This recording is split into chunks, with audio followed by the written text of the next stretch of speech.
Yeah, you can be up first. Mayor?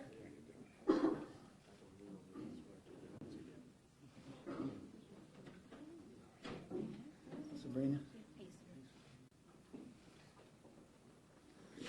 All right. Now let me put my watch. Good morning. I'm Dave Hanson, City Manager, Virginia Beach. Appreciate you all being here today. We're entering our second full day following this tragic incident here in our city. Our recovery is underway. Our grieving is underway. Our assistance to our families, our victims' families, is underway. And I'm going to come back and address some of these things, but I'm going to ask my Chief of Police, Jim Severa, to come up here and give you an update. And then I'm going to come back and talk about some other things that are ongoing, give you a good thumbnail about activities that are being underway throughout the city. So Jim, if you would, come on up. Thank you, sir. I'm going to first talk about the fact that we have an open investigation. It's in its third day. One of the pieces of the investigation will include the motive for this horrific act, and a lot of questions have been asked about the suspect's employment status. We're going to look at that to see if it had anything to do with the horrific acts and the events that he perpetrated. However, that's part of the ongoing investigation. However, I will tell you, he was not terminated, and he was not in the process of being terminated. So hopefully we're going to put that piece of this to rest, and then I can move forward with our timeline, or as best as I can reconstruct the timeline at this moment. Remember what I always say, more information will be coming, so some information that I may give today may be different or slightly different tomorrow, or I may have additional information tomorrow. But this is what we know as of this moment. Emergency communications dispatched officers to this call at 4:08 p.m. It included police, fire, EMS, which is Emergency Medical Services, and our Virginia Beach Sheriff's Office deputies to a report of shots being fired in Building 2. Within 2 minutes, the first officers arrived on scene. Now, when I say on scene, that's outside the building. And we have to remember, this building is 4 floors. It has a basement and 3 stories. It has numerous entrances, numerous exits, and they are different because citizens cannot enter certain areas and because they are secure. There are numerous stairwells in this building. There's a basement in the building. The basement goes to a tunnel which connects to another building. So this is not like being in the confines of this sterile environment where we are right now. This is a huge building, and we had no idea where the suspect was. We had no idea what the extent of the shots being fired call really included. But they were there within 2 minutes. The other thing that I need to say is that the building was originally constructed in the early 1970s when the city had a much smaller workforce. Since that time, construction has gone on for decades. Offices have been subdivided. Entrances and exits to certain offices. It's a honeycomb. That's the best way to explain it. It's a maze where the workers are. Where the citizens come in is very well controlled, but those offices, especially the further into the building you get, becomes extremely difficult to navigate just because it's an older building and it's been reconstructed numerous times. And no, we did not have plans to the building. And we weren't in a place to be able to make those review plans. We were moving at a rapid pace. Between 4:15 and 4:18, and I have to give a little bit of time on that because officers call things in, but please remember, they're not calling things in when it's exactly happening because sometimes they have other issues to deal with, like where's the suspect, what kind of gun is he carrying, interviewing people to be able to find the suspect. There's myriad things happening at that moment in time, and it is extremely chaotic. So between 4:15 and 4:18, or 5 to 8 minutes after these officers began to enter the building, they made contact and engaged the suspect on the second floor of the building. Now, I want to pause here for a moment, because while they were in that process, other police officers were responding, and they were also making entry into the building, searching in other areas. I also have to accentuate the fact that these 4 officers did not work together. They worked in different commands.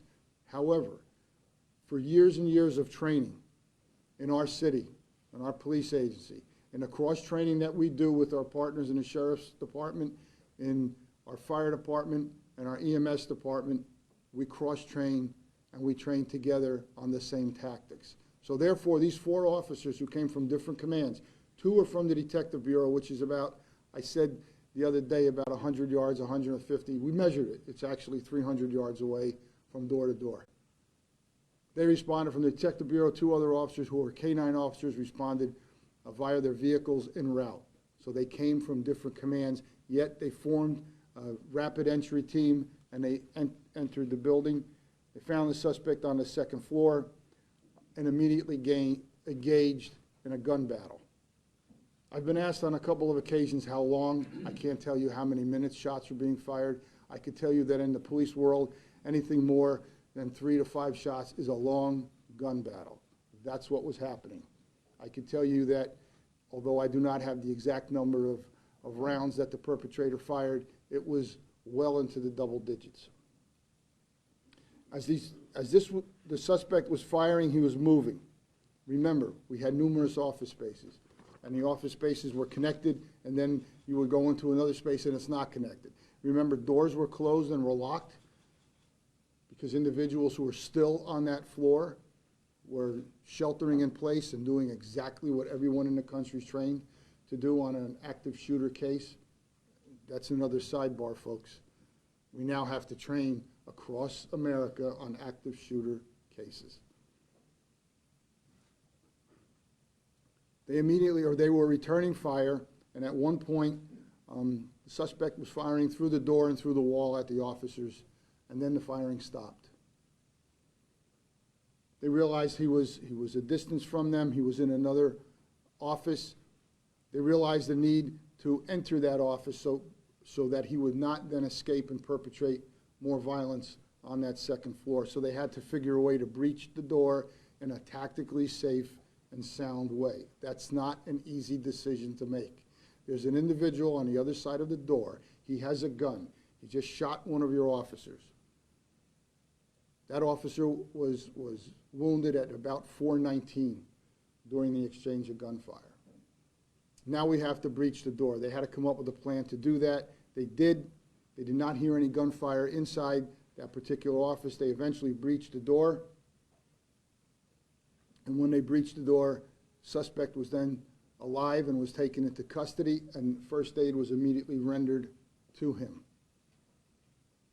Has to be noted, while these original officers were doing this, the rest of the building was being secured. Remember, we always tactically respond to the thought of numerous suspects. So other officers were going through the building and basically assisting our employees in getting out of the building in a safe and secure manner. While our officers were engaged in this, we're removing individuals who were wounded, moving individuals who were injured. Fire and EMS personnel were on scene. We reacted in what we call a tactical rescue task force. I apologize. In that, fire and rescue personnel at times were embedded with the police to actually move down a hallway and find individuals to get them out of the building. So, in summing up some of this, I want you to know that the total time from arrival to contact is between 5 and 8 minutes. The total time that it took to take the individual into custody, render first aid, get him out of the building was 36 minutes. The first critical transport was made 25 minutes from the time the call went out to that ambulance left the scene. Now remember, there's a lot that goes on in finding an individual who's injured and getting them to an ambulance and rendering the aid that they need at the ambulance before that ambulance moves to a hospital. The last injured individual was transported within an hour of the original call going out. Also want to mention that during this entire time, our 911 dispatchers had command and control of the radio, which was extremely chaotic, especially with extremely busy, extremely intense, especially with a number of other city agencies responding to the scene. So that's the best timeline that I can give you right now. We've interviewed the officers. We've gone through our computer dispatch system. We are interviewing firefighters, rescue personnel, sheriff's department personnel, as well as other city workers who were in the building at the time. I will ask the city manager to come back to the forum. Chief. All right. Somebody left the phone up here. All right, so let me repeat what the chief just told you. We have an open investigation that is just in its third day. This includes establishing a motive. To the extent that the subject's employment status has anything to do with these events, that will be part of the ongoing investigation.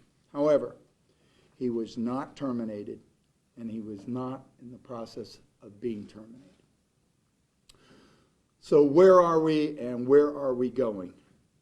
I've made a determination that we will be closing the city offices of our municipal center on Monday. This will include the treasurer's office and the commissioner's office, which is inside building 1. Schools and courts will operate along with all other city offices around the city on their normal schedule. There may be, under these modified conditions, a requirement for essential personnel associated with those closed offices to come in and assist us in the relocation effort that will be underway. On Tuesday, we expect to open up all the municipal center city offices to include the treasurer and the commissioner's office, except for building 2 that will be closed until further notice. A significant amount of relocation effort, planning, and movement of office technology, files, and associated furniture necessary to relocate those functions will be underway throughout this week and into the following week, so that we can figure out a way to continue providing services to our citizens, our businesses, and our visitors. There will be significant memorial services scheduled, both internal for our staff as well as external for families and friends. And I appreciate everybody who is stepping up to help sponsor those. Those are being identified on our VBGov website, and we will continue to add to that list. I'm extremely pleased with the effort ongoing with our family liaison teams. Family liaison officers have been appointed from our honor guards in the police department and the fire department, along with chaplains and leadership from departments and my office. We have reached out and contacted all the victims' families last night and into this morning. We are now extending our liaison support to our wounded, to those that are in the hospital and the families that are supporting them. And we will be wrapping our arms around them as they are coming out of their surgeries, because all of them have had multiple surgeries. And they are progressing, and our prayers are with them. These family liaison teams are providing them information about where their loved ones are, how their loved ones are being released from the medical examiner, how to move forward with those important funeral decisions. We are wrapping our arms around them about their benefits, about where we're going to support them. We are a point of contact, and we are making sure that they know they are not alone. And that is our critical function. At the same time, our employee assistance programs are taking shape, and multiple teams from our sister cities, from our state agencies, from our federal agencies are pouring in to assist us as we wrap our arms around our employees so that they can come to grips with what transpired all around them, and so that we can get our stuff together so that we're able to resume normal lives and resume our mission of supporting services to our great city. So I appreciate you all being here and covering this story, but please understand that there are a lot of people that are not as open to discussing family and personal matters as some others might be. And so we are still respecting the privacy and of our families. So at this time, Chief and I are prepared to take questions. For either of you gentlemen, Chief. do you have any information that she was targeting certain individuals, and if so, who were those individuals? Sure, Steve. At this point of the investigation, we do not have any of the information that he was targeting anyone specifically. Chief, if I could ask, you continue to make the point that he was not terminated or being in the process of being terminated. Was there a disciplinary process underway? Was there some tension you've identified between him and his work area? Okay, so as a manager, I have had a very thorough review of the status of the perpetrator. I have, to my knowledge, the perpetrator's performance was satisfactory, that he was in good standing within his department, and that there were no issues of discipline ongoing. Were any of his coworkers concerned about him? Was there any complaints made about him? Any concerns raised about his behavior recently, or anything like that? We continue to look at that. There are significant interviews that you all are conducting and out there. We are not sensing that, and I have no evidence that that is the case. And I just want to ask you, that day, do you have a good sense of what time he came to the building?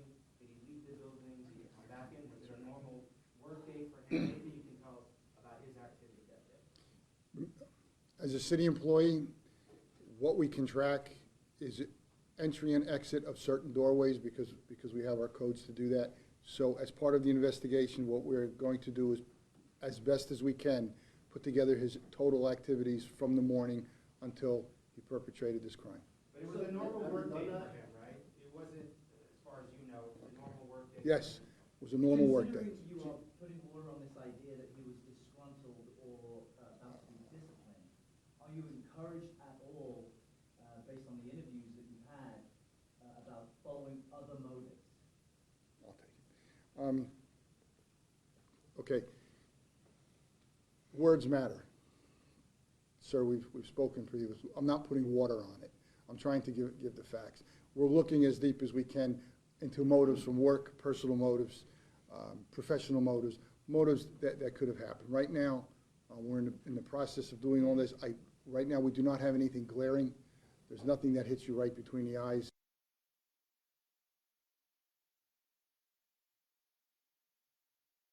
If anyone has any information on this particular individual, on a motive, on past,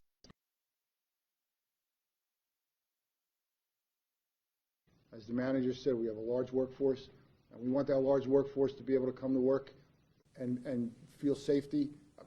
There's only so much safety and security you're gonna feel immediately, but just so they know they're safe and secure in their work environment. In your timeline, you said that. All right, let's, Sorry, in your timeline, you said. one moment, sir. Let's have some semblance of order. So I'm gonna finish, because he probably has a follow-up, then I'll come back to you, sir. The suspect's relatives have a message posted asking for privacy. They are grieving for their own family and also the other victims. Have the suspect's family and relatives been in communication with you guys? Are they providing information as well? The investigators, our team of detectives are out interviewing everyone. So if they have not immediately been, all the family members been spoken to, they will, as quick as we can get to everyone. This is a large-scale investigation. Now, sir. In your timeline, you said that the team of officers breached the office door that the suspect was shooting through. And then you say he was alive and taken into custody. Yes. What happened next? They immediately rendered first aid. They extricated him from the building, and he was transported to the hospital. And we're to assume, we're to understand that that's where he died. One second. Yes, sir. But again, I want to accentuate the fact that we rendered first aid at the scene, as we always do. So you're making the point that there are efforts made to save this individual despite what he had done? Yes, sir, and I'm glad you really picked up on that, because put yourself in that position. You just took numerous rounds. One of your fellow officers was just injured, was shot. You find the individual, and then you immediately switch over to, I'm going to try and save his life, because our police officers truly believe in the sanctity of life, sir. Thank you for asking that question. Wait a minute, sir. She had her hand up first. Were any of the 4 officers that arrived on scene, did any of them have body cameras, or were there any cameras rolling at the time? They did not have body cameras. We are in the process of phasing in body cameras across the department. 2 of them would not have had body cameras because they're detectives, so they would be one of the last to get body cameras. So the answer to your question, they did not have body cams. And we do not have any access to any other video at this time in the building. Chief? One more, now, sir. I'll get to you. Can you provide any details on his movement, in and out of the building on that day? Once again, that was asked previously. We're doing the best we can to reconstruct his entire day. Okay. Yes, Is sir. there any chance that the shooter left his job voluntarily? Because one of his longtime colleagues said that he had put in his 2-week notice shortly before the shooting. Is that true? I got it. Okay, yes, sir. Yes, It is true. He was resigning? yes. Can you confirm that his direct supervisor is among those who died, Richard Nettleton? He was not his immediate supervisor, but he was in the chain of command. Did you give any reason why he was resigning? Did you write a letter of resignation? We are determining where that letter is. Can you say when he submitted it? He notified his chain of command that morning. The morning, Friday? Yes. In person or by email? My understanding is he did that via email. He was not forced to resign? Negative. Was the resignation over a position that he was applying for and did not get? Not to my knowledge. Chief, the 36-minute timeline that you laid out, when does that 36-minute period begin when the officer arrived on the scene or when they entered the building? The 36-minute timeline, and let me refer back. Chief, that's when we're dispatched.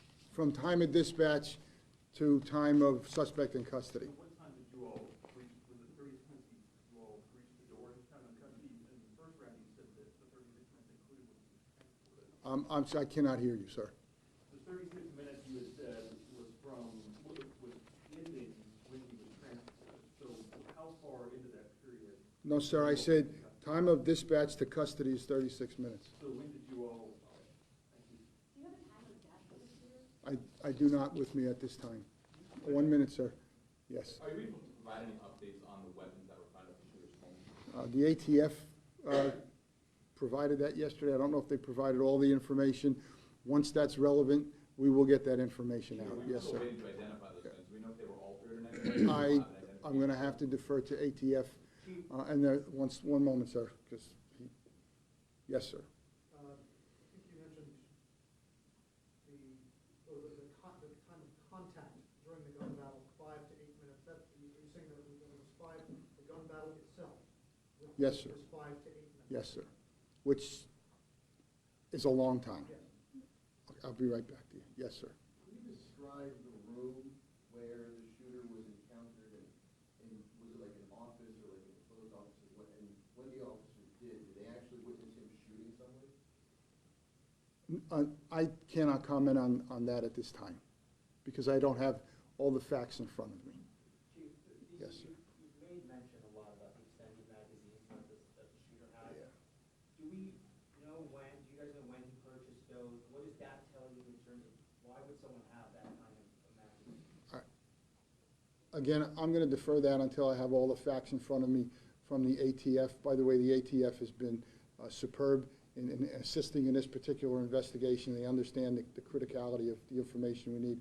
We're going to take just a few more questions, so yes, sir. Is there any indication of self-inflicted gunshot? I do not have that information at this time. As a matter of fact, that'll have to come from the medical examiner's office, as best as he can reconstruct.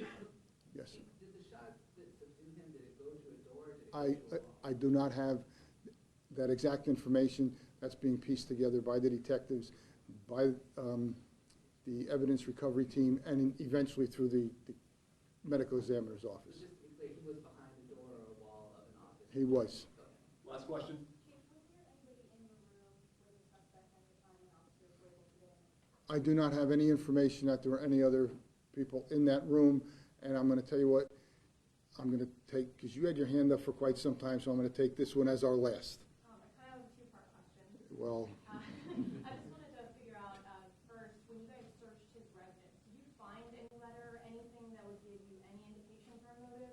And then the second part, I wanted to ask about the officers that rendered aid. Could you give any sort of specifics as to what sort of aid they rendered, what sort of devices they used, and how long?